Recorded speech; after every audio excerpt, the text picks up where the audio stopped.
we'll be discussing the summary study of the 17th chapter of the Gita.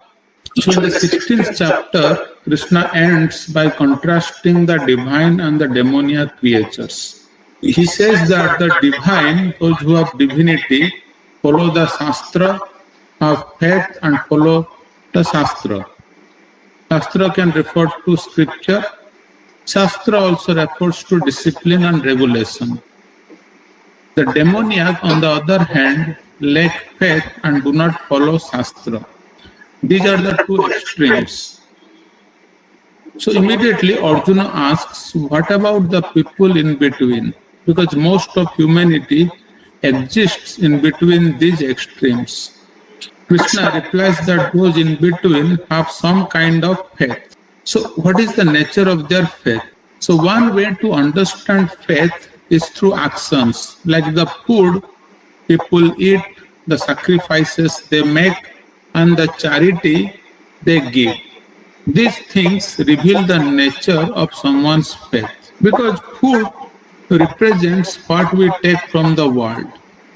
The most important thing we take is food. And Krishna classifies the types of food based on their impact on the world.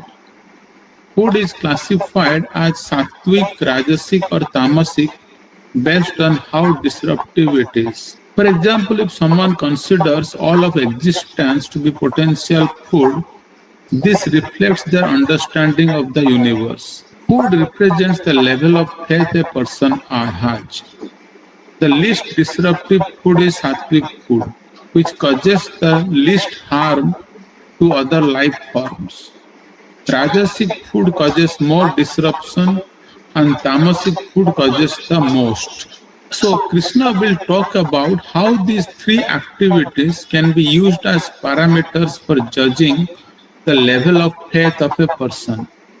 The three activities are: number one, what kind of sacrifices they perform, what kind of charity they give, and what kind of austerities they do. So now, to understand this, the fundamental teaching of the Vedic tradition is that we humans are situated in three circles. First, the body, Adhyatmic; second, society, Adi Bhautik; and third, nature, Adi Daivik. If our body collapses, we can't function. If society is filled with violence or crime, we can't function. If nature leads to earthquakes, tornadoes, extreme heat or extreme cold, we can't function. All three circles are needed for our basic survival. So the body is our basic tool for functioning in society. So all these three, from a negative perspective, can give us closure. The body can develop diseases, society can have terrorism, robbery or dishonesty. These are the Adhyatmic, Adi Bhautik and Adi Daivik closures. These three circles can cause disturbance, and all of these require pacification. These three activities, tapa, dana and yajna, are our way of harmonizing with each circle. So tapa is how we return what we take from the body. We have desires, and body is our tool for getting energy and things by which we do the things. We return to the body through tapa. So when we do regulation or austerity, the body gets rest. While it may feel unpleasant for the mind, there is actually a lot of research showing that intermittent fasting is one of the best ways to improve health and lose weight. Most people eat too much, which leads to diseases. When the body is constantly working, it doesn't get the time to clean itself or rest. Tapa, so fasting gives the body time to do that. Tapa is the way we harmonize with the body, and it can be compared to yoga or asanas. Many yogis perform austerities, and sitting in a particular pose can also be seen as tapa. Dana or charity is how we harmonize with society. We take many things from society and we are meant to return them. Austerity and charity are meant to be voluntary. Charity is voluntary. Taking care of our family is not a charity, it's a mandatory. It's not voluntary. And when we return to the environment, that is through yajna. Yajna is a way of offering. Agni is the medium through which our offerings go to the devatas or demigods. Vishnu is the highest and most transcendental, and in one sense, Vishnu is the least accessible for everyone. So when the devatas are in trouble, they go to Brahma, who prays to Vishnu. At that time, Brahmaji doesn't see Vishnu directly, but hears a voice, often from his own heart. Vishnu is very powerful, but Agni is the means by which the sacrifices go to all the devatas, ultimately to Vishnu. So from a material perspective, it might seem like a waste. Yes, the material vision might see it that way, but the thing is, if you consider that fire is a deity, then fire acts as a means of exchange. Through fire, our offerings go up and blessings come down. The blessings might not be seen immediately. Traditionally, when fire sacrifices were performed, there were 3 levels of success in the ceremony. Just completing the fire sacrifice itself is considered an auspicious activity.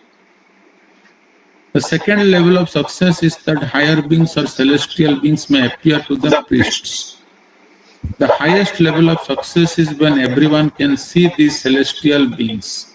So the idea is that the celestial beings, the gods, don't need the physical offerings. These material things are just symbols, but when we offer them, the intent behind the offering satisfies the higher beings. So now Krishna explains how yajna, dana and tapa can be performed in the 3 modes of nature, sattvic, rajasic and tamasic. Sattvic yajna. This is where the yajna is performed as a duty, as prescribed by the scriptures. One does it with a sense of responsibility, knowing that it is ordained by nature and the higher powers. In case of Rajasic yajna, it might be performed to gain some material benefits or for power, and it could be considered self-serving. In case of Tamasic yajna, it is performed incorrectly or inauspiciously, such as animal sacrifices are performed, and the priests may not chant the mantras properly.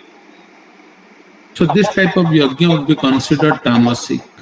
Yajnas are very difficult to perform in Kali Yuga due to a lack of resources. Then the results of those yajnas in terms of fire sacrifices are not easily attained. In Kali Yuga, the devatas will never be visible.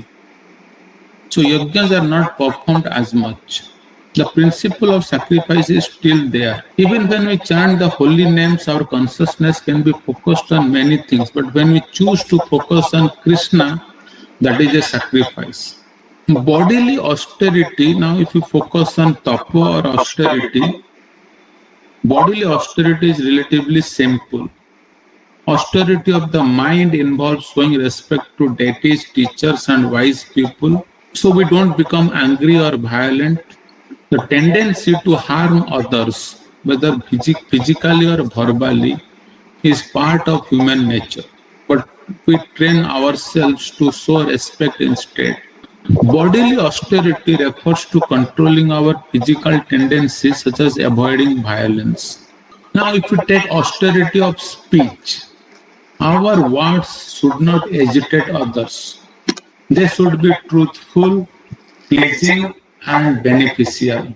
So reading aloud is similar to chanting aloud. It is often more calming and absorbing. So these all fall under the category of speech austerity of speech. So if we consider austerity as a form of discipline, discipline makes things more effective. If we exercise our body, it becomes stronger. Similarly, when we practice austerity in speech, our speech becomes more effective. It communicates better and can transform others more powerfully. Krishna describes two essential qualities of speech: sensible and sensitive. Sensible speech appeals to the intellect, and sensitive speech appeals to the emotions. Krishna emphasizes four qualities of speech. It should be truthful, helpful, non-agitating, and pleasing. The best speech combines all these qualities. At the very least, our speech should be non-agitating. Sometimes we may have to speak the truth, but even the harsh truth can be spoken in a respectful and polite manner. Speaking the truth does not require being harsh. The goal is to speak in a way that respects the dignity of others. Now, if we see the austerity of the mind, austerity means voluntary restraint, choosing to restrain oneself from certain actions or desires. For example, fasting means voluntarily choosing not to eat certain foods, or in some cases not eating at all. Austerity of speech means voluntarily choosing not to speak hurtfully, even though we have the power to do so. Austerity of the mind involves keeping the mind cheerful and calm. The mind can be very restless, but with practice we can learn to calm it. For example, silence is often considered an austerity of speech, but Krishna links it to the mind. It's easier to silence our mouth, but the mind can still be noisy. To silence the mind is the true austerity. The goal is to control the mind and resist the urge to indulge in distracting thoughts or fantasies. We focus on things that purify us. This is the true austerity of the mind. Cheerfulness is the key to mental austerity. The key to being cheerful is gratitude. In life, there are always two categories of things we have and things we don't have. The things we don't have will always seem to be more than the things we do have. If we focus on what we don't have, we will feel dissatisfied. However, if we focus on what part we have, we can be content and cheerful. So, keeping our mind satisfied is an austerity of the mind. We must consciously choose to look at what we have, not at what we don't have. The more we focus on what we lack, the more dissatisfied we become. This creates a cycle of increasing dissatisfaction. So consciously making an effort to focus on what we have can be very helpful.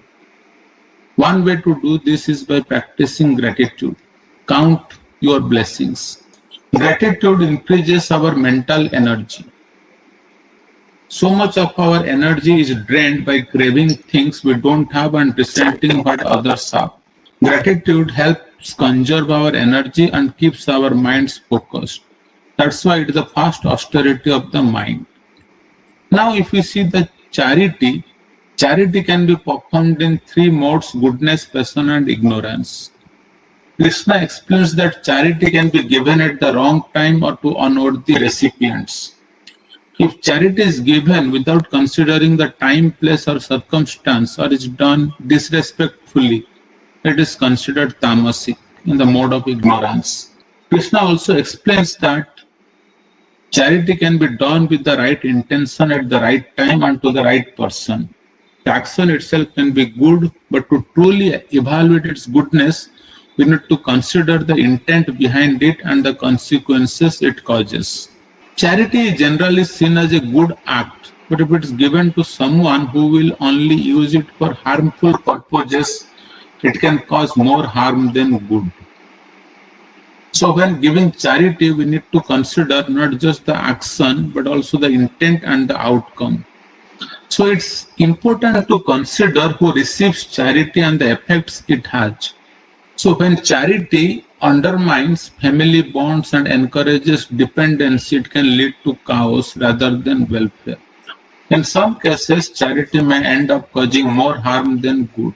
Krishna talks about a concept called harm-causing charity. Like if in the case of drug addiction, individuals who are drug addicts can get a certificate from a doctor stating they're addicts. With this certificate, they can go to a hospital where doctors will legally give them drugs. So it's actually enabling their addiction.